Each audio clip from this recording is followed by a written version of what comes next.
آج ہم نماز وحشت قبر کے بارے میں بات کریں گے کہ یہ نماز کیسے پڑھی جاتی ہے اور کب پڑھی جاتی ہے۔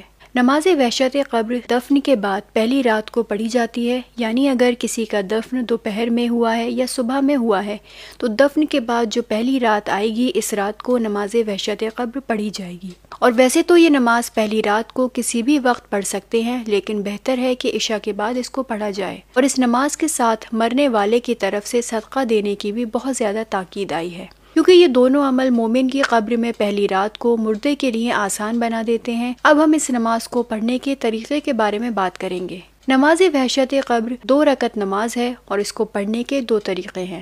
پہلا طریقہ ہے کہ سب سے پہلے آپ نیت کریں، یعنی ذہن میں سوچ لیں کہ آپ کس مومن کی نماز وحشت قبر پڑھ رہے ہیں، یہ اس نماز کی نیت ہو جائے گی۔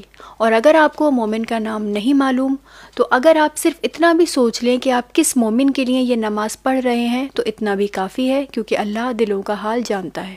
اس 2 رکعت نماز کی پہلی رکعت میں آپ کو الحمد پڑھنا ہے اور اس کے بعد آیت الکرسی پڑھنی ہے، اور دوسری رکعت میں الحمد کے بعد 10 مرتبہ انا انزلنا کا سورہ پڑھنا ہے، یعنی سورہ قدر پڑھنا ہے۔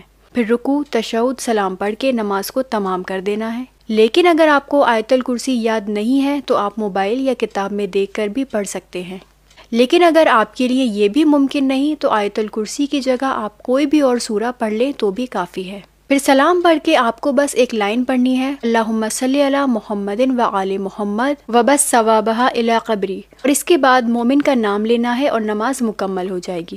کچھ لوگ یہ بھی سوال کرتے ہیں کہ کیا ہم اس نماز کو ڈیلی پڑھ سکتے ہیں، کیونکہ دنیا میں کوئی نہ کوئی مومن روز ہی اس دنیا سے رخصت ہوتا ہے۔ تو اس کا جواب ہے کہ آپ ڈیلی بھی اس نماز کو پڑھ سکتے ہیں رجائے مطلوبیت کی نیت سے، یعنی امید ثواب کی نیت سے آپ اس نماز کو پڑھ سکتے ہیں اور اس کے بعد مومنین کی ارواح کو ہدیہ کر دیں۔